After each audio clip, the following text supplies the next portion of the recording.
Hello everyone, welcome to my channel.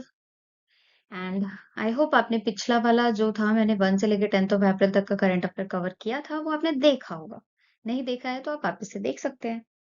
Let's start with the first news जो कि एक volcano से जुड़ा हुआ है। उस वोल्केनो का नाम है माउंट मरापी। ये जो वोल्केनो है ये लोकेटेड है वेस्टर्न सुमात्रा आइलैंड पे। ये आइलैंड पार्ट है इंडोनेशिया का।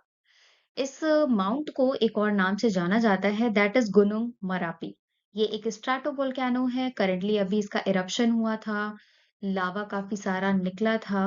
काफी फ्लाइंग एशेस निकले थे जिसकी वजह से इधर के एरिया को खाली कराया गया था। जो भी रहते हैं आसपास के लोग उनको यहाँ से इवैक्यूएट कराया गया था।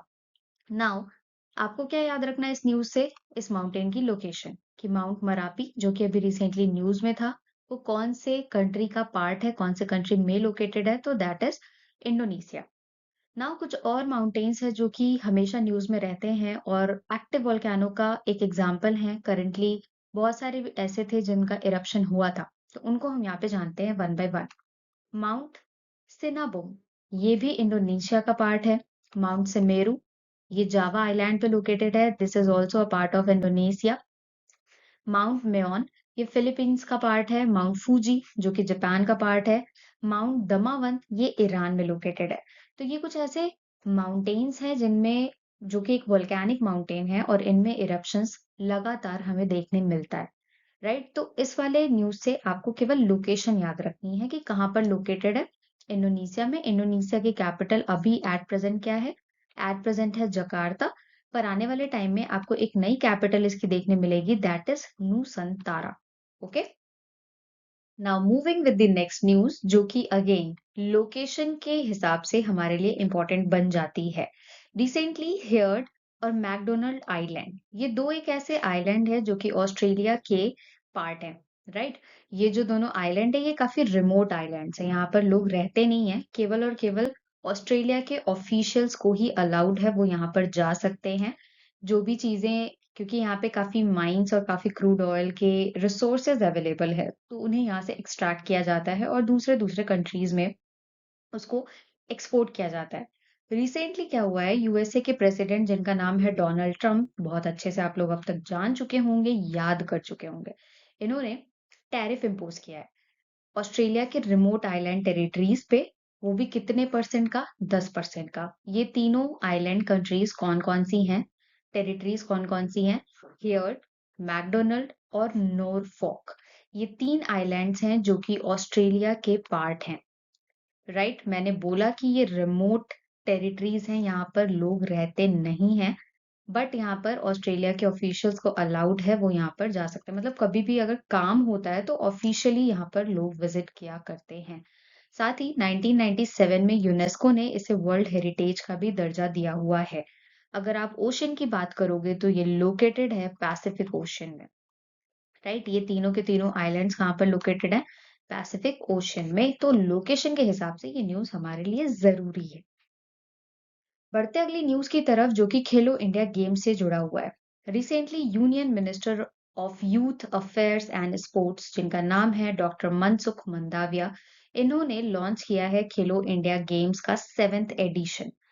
कब से कब तक इसे खेला जाएगा? 4th ऑफ मई से 15th ऑफ मई तक इसे खेला जाएगा और इस बार बिहार इस खेलो इंडिया गेम्स को होस्ट करने वाला है।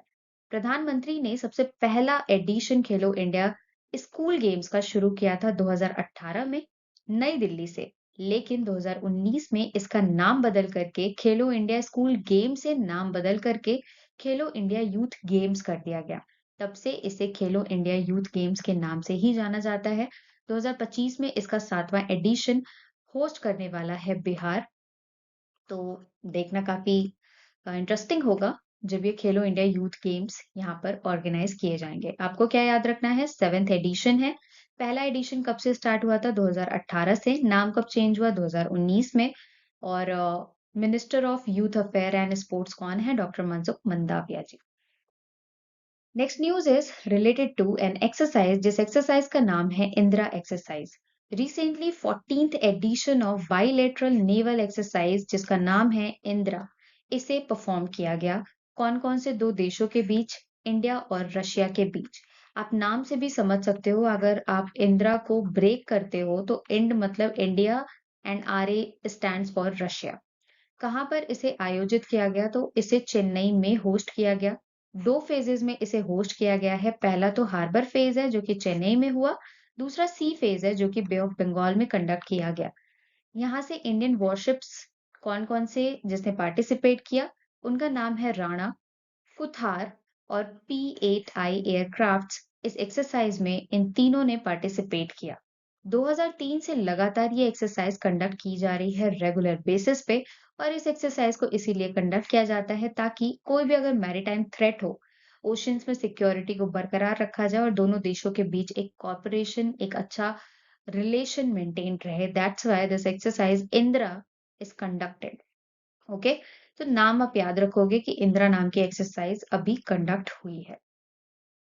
कुछ एक्सरसाइजेस के बारे में जान लेते हैं। मालाबार नाम की एक्सरसाइज इंडिया, यूएसए, जापान और ऑस्ट्रेलिया के बीच कंडक्ट होती है। वरुणा नाम की एक्सरसाइज इंडिया और फ्रांस के बीच कंडक्ट की जाती है। सी ड्रैगन जो कि मल्टीनेशनल एक्सरसाइज है, इसमें इंडिया, यूएसए, जापान, कनाडा और साउथ कोरिया पार्टिसिपेट करते हैं। स्लाइनेक्स स्लाइनेक्स नाम की एक्सरसाइज इंडिया और श्रीलंका के बीच होती है।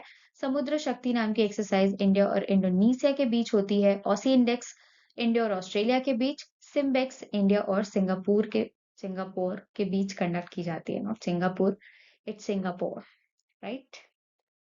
अगली जो न्यूज है वो एक रिवर से जुड़ी है। उस रिवर का नाम है धनसिरी रिवर।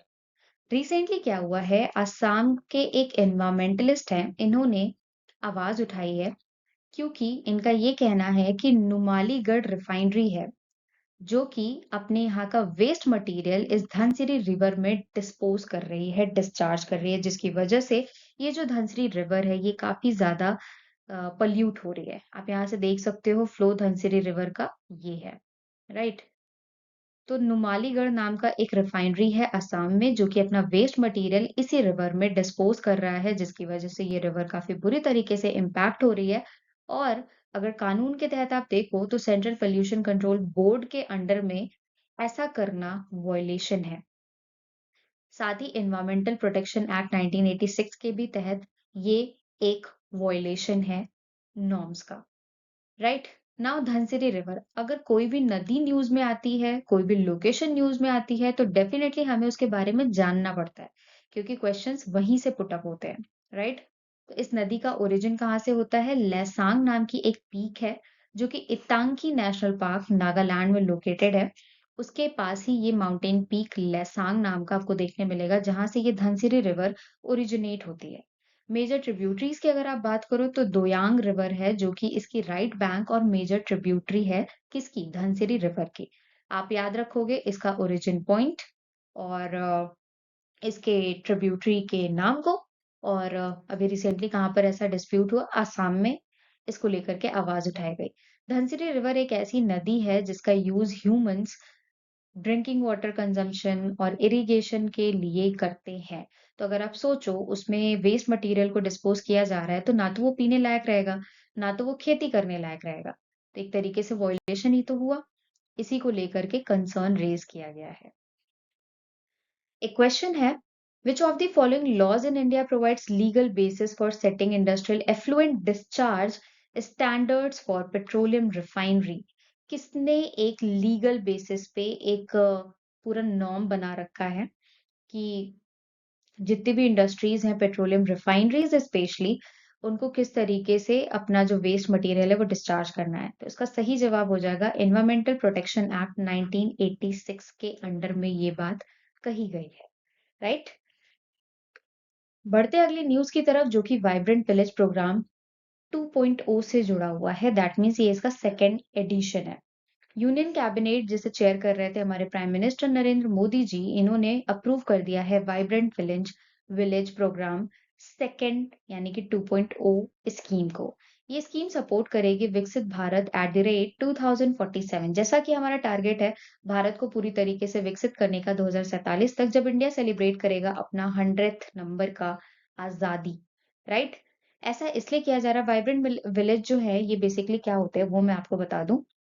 जितनी भी बॉर्डर के विलेजेस हैं इंडिया का जो इंटरनेशनल बॉर्डर है, चाहे वो चाइना से शेयर हो रहा हो, चाहे वो नेपाल से शेयर हो रहा हो, चाहे वो आप देखो तो बांग्लादेश से शेयर हो रहा हो, तो इन सारे इंटरनेशनल बॉर्डर्स के पास जो भी विलेजेस लोकेटेड है, उन विलेजेस को डेवलप करने के लिए ये प्रोग्राम लेकर के आया गया था, वाइब्रेंट विलेज प्रोग्राम।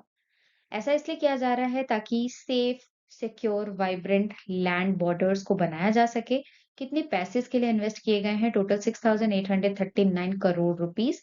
और इस प्रोग्राम को इम्प्लीमेंट करने का क्या टाइम पीरियड रखा गया है? तो 2028 से लेकर के 2029 तक का। कौन-कौन से स्टेट्स को कवर अप किया जाएगा? Arunachal Pradesh, Assam, Bihar, Gujarat, Jammu and Kashmir, Ladakh, Manipur, UP, Uttarakhand, West Bengal. Major जो हमें करना है काम वाइब्रेंट विलेजेस में वो क्या करना है? ऑल वेदर कनेक्टिविटी प्रोवाइड करनी है, telecom connectivity, television connectivity, electricity, infrastructure, tourism को डेवलप करना है। साथ ही उनके लोगों की वहाँ पे जो भी लोग प्रेज़ेंट हैं, उनकी लिविंग कंडीशन को बेटर करना है, लाइवलीहुड अपॉर्च्युनिटीज़ अवेलेबल करानी है उनके लिए, इंटरनेशनल बॉर्डर्स को सेव करना है, बॉर्डर पॉपुलेशन को इंटीग्रेट करना है और उनके लिए इंटरनल सिक्योरिटी को एनहांस करना है। इतना मोटिव है जिसकी वजह से इस वाइब्रेंट विलेज प्रोग्राम 2.0 को लॉन्च कर दिया गया है एक बार फिर से।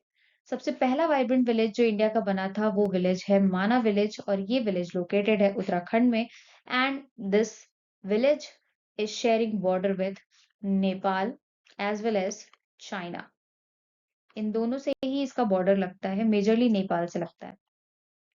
अगली जो न्यूज़ है एक चीफ जस्टिस से जुड़ी हुई है। Recently Jammu and Kashmir high court में चीफ जस्टिस का अपॉइंटमेंट किया गया है।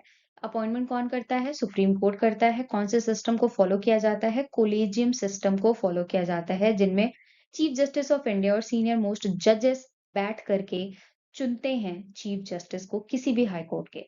तो किसको अपॉइंट किया गया है? अरुण पल्ली जी को अपॉइंट किया गया है as a chief justice of Jammu and Kashmir and Ladakh high court. आप सभी को पता है जम्मू एंड कश्मीर और लद्दाख को 31 ऑफ अक्टूबर 2019 में एक यूटी का दर्जा दिया गया था, यानी कि यूनियन टेरिटरी का। तो अरुण पल्ली जी को एज अ चीफ जस्टिस वहां पे अपॉइंट कर दिया गया है। करंटली अगर आप चीफ जस्टिस देखो वहां पे कौन थे जिनको ये रिप्लेस करेंगे, तो वो थे ताशी रापतान। और इन्हें ही रिप्लेस करके अब अरुण पल्ली जी वहां के चीफ जस्टिस बन जाएंगे। तो इनका नाम आप बस याद रखना। अगली जो न्यूज़ है वो एक डे से जुड़ी हुई है, that is world health day. इसे एनुअल बेसिस पे हर साल हम सेलिब्रेट करते हैं 7 ऑफ अप्रैल को। हाइलाइट क्या करता है? ये ग्लोबल हेल्थ इश्यूज को हाइलाइट करता है और किस तरीके से हम पब्लिक हेल्थ को और ज्यादा इम्प्रूव कर सकते हैं इसे बताता है। सबसे पहली बार वर्ल्ड हेल्थ असेंबली को होस्ट किया गया था जेनेवा स्विट्जरलैंड में 1948 में, जहां पर डब्ल्यूएचओ को बनाया गया था, यानी कि वर्ल्ड हेल्थ ऑर्गेनाइजेशन को। और तभी से इस दिवस को सेलिब्रेट किया जाता है एज वर्ल्ड हेल्थ डे के रूप में। 2025 की थीम क्या रखी गई है? हेल्दी बिगिनिंग, होपफुल फ्यूचर्स इसकी थीम है। चैलेंजेस क्या-क्या फेस करने पड़ते हैं इंडिया में? अगर आप बात करो तो पुअर इंफ्रास्ट्रक्चर है इंडिया में, हाई डिजीज बर्डन है, फाइनेंशियल बैरियर्स हैं, स्किल्ड वर्कफोर्सेस की कमी है अपने भारत में, जिसे हमें पूरा करना है अगर हम हर एक को हेल्दी देखना चाहते हैं तो, राइट? नेक्स्ट जो न्यूज़ है वो जुड़ा है एक प्राइज़ से, जिस प्राइज़ का नाम है ब्रेक थ्रू प्राइज़। इस प्राइज़ की शुरुआत हुई थी 2013 से। किसने शुरू किया था? मार्क जुकरबर्ग ने, who is founder of Facebook. FB तो आप लोगों ने बहुत चलाया होगा। तो ये फेसबुक के ही फाउंडर हैं जिन्होंने इस प्राइज़ की शुरुआत की थी। इस प्राइज़ को हम जानते हैं ऑस्कर्स ऑफ साइंस के नाम से। 3 मेजर फील्ड हैं जिनमें इस प्राइज़ को दिया जाता है। First is life sciences, second is fundamental physics and third is mathematics. Price की अगर बात की जाए तो $3 मिलियन प्राइस इस ब्रेक थ्रू प्राइस के अंडर में विनर्स को दिया जाता है। 2025 में कौन-कौन विनर रहा? तो मैथ्स की फील्ड से डेनिस गैट्सगोरी ये विनर रहे। फिजिक्स में काफी ज्यादा लोगों को, काफी सारे साइंटिस्ट को ये अवार्ड दिया गया है। 13,508 साइंटिस्ट को इस अवार्ड से नवाजा गया है। लाइफ साइंस की अगर आप बात करो तो मेजरली सर्न इंस्टीट्यूट के साइंटिस्ट को ये अवार्ड गया है। सर्न जो है ये स्विट्जरलैंड का एक इंस्टीट्यूट है। यहाँ के ही साइंटिस्ट को लाइफ साइंसेस में अवार्ड दिया गया है। तो आप याद रखना इस अवार्ड की शुरुआत कब से हुई, किसके द्वारा हुई, इसे किस नाम से जाना जाता है, कौन से 3 फील्ड है और प्राइस कितना दिया जाता है। अगर आप विनर्स नहीं भी याद रखते हो तो भी काम चल जाएगा, क्योंकि भारतीय कोई नहीं है इसमें। नेक्स्ट इज एक स्पीशीज है that is Nilgiri tahr. News में क्यों आया? क्योंकि केरला और तमिलनाडु ने डिसाइड किया है कि वो जॉइंटली नीलगिरी ताहर का सेंसस करने वाले हैं अप्रैल में, मतलब इनकी काउंटिंग की जाएगी। क्यों की जाएगी? इसलिए की जाएगी क्योंकि इराविकुलम नेशनल पार्क को बने हुए 50 साल पूरे हो रहे हैं इसी अप्रैल में। इसके उपलक्ष्य में नीलगिरी ताहर का सेंसस किया जाएगा। नाउ नीलगिरी ताहर ये एक ऐसी स्पीशीज है जो कि एंडेमिक है साउथ इंडिया में, केवल साउथ इंडिया में ही पाई जाती है, वेस्टर्न घाट वाले रीजन में ही पाई जाती है। साथ ही ये स्टेट एनिमल है तमिलनाडु का। आईयूसीएन की लिस्ट में अगर आप बात करो तो ये एंडेंजर्ड की कैटेगरी में आता है और वाइल्ड लाइफ प्रोटेक्शन एक्ट 1972 के अंडर में इन्हें शेड्यूल 1 में रखा गया है। साथ ही प्रोजेक्ट नीलगिरी ताहर को भी लॉन्च किया गया है 2022 से लेकर के 2027 तक। एम यही है कि नीलगिरी ताहर के जो भी पॉपुलेशन है उनकी कम हो रही है, उन्हें क्या करना है, कंजर्व करना है। और रिसेंटली जो अभी सर्वे किया गया था उसमें ये पाया गया था कि total 1229 number of Nilgiri tahrs Tamil Nadu present है करेंटली, और 827 जो है नंबर ऑफ नीलगिरी ताहर वो केरला में प्रेजेंट है। राइट? कहाँ की स्पीशीज है, कहाँ की एंडेमिक है, कौन सेंसस करने वाला है, आईयूसीएन में क्या इनका स्टेटस है, ये सारी चीजें आपको याद रखनी है। साथ ही प्रोजेक्ट ताहर कब लॉन्च किया गया था, नीलगिरी ताहर, ये भी आपको याद रखना है। बढ़ते हैं अगली न्यूज की तरफ, that is related to map. है ना, ज्योग्राफी की मैपिंग से जुड़ा हुआ ये न्यूज है। ताइवान स्ट्रेट न्यूज में आया है। ताइवान स्ट्रेट कहाँ पर लोकेटेड है? ये यहाँ पर लोकेटेड है, मैप में आपको दिख रहा होगा। हाल ही में चाइना ने इसी ताइवान स्ट्रेट में एक लार्जेस्ट मिलिट्री ड्रिल एक्सरसाइज को कंडक्ट किया, जस्ट बिकॉज कि वो ताइवान को डराना चाहता था और इस वाले रीजन में वो चाहता है टेंशन क्रिएट करना, इसी वजह से उसने एक्सरसाइज को कंडक्ट किया। आप सभी को चाइना का नेचर अब तक तो समझ में आ ही गया होगा, वो आसपास के जितने भी चीजें हैं सबको अपना बताता है कि वो चाइना की है ना? तो ताइवान को भी अपना ही बताता है। नाउ स्ट्रेट, स्ट्रेट क्या होते हैं? स्ट्रेट को हम लोग हिंदी में जल संधि के नाम से जानते हैं। स्ट्रेट एक ऐसी वाटर बॉडी होती है, एक नैरो पैसेजेस होते हैं जो कि दो लैंड मासेस को सेपरेट करता है। यहाँ पे कौन से दो लैंड मासेस सेपरेट हो रहे हैं? तो एक तो चाइना का मेन लैंड का फूजियान प्रोविंस और ताइवान का आइलैंड, ये दोनों सेपरेट हो रहे हैं। साथ ही दो वाटर बॉडीज को ये कनेक्ट करता है। साउथ चाइना सी को ये कनेक्ट कर रहा है थ्रू ईस्ट चाइना सी वाया ताइवान स्ट्रेट। आपको ये याद रखना है, लोकेशन याद रखनी है। चाइना का तो काम ही है टेंशन क्रिएट करने का, बट हमें तो पढ़ना पड़ेगा क्योंकि हमारा बिना पढ़े तो काम नहीं होने वाला, है ना? So this is it from today's current affair. I hope कि आप सभी को ये सेशन पसंद आया होगा। पसंद आया तो प्लीज इसे लाइक शेयर और सब्सक्राइब जरूर करें। एंड कौन से टॉपिक पे और वीडियो आपको चाहिए, do let me know in the chat box. तब तक के लिए थैंक्स फॉर वॉचिंग।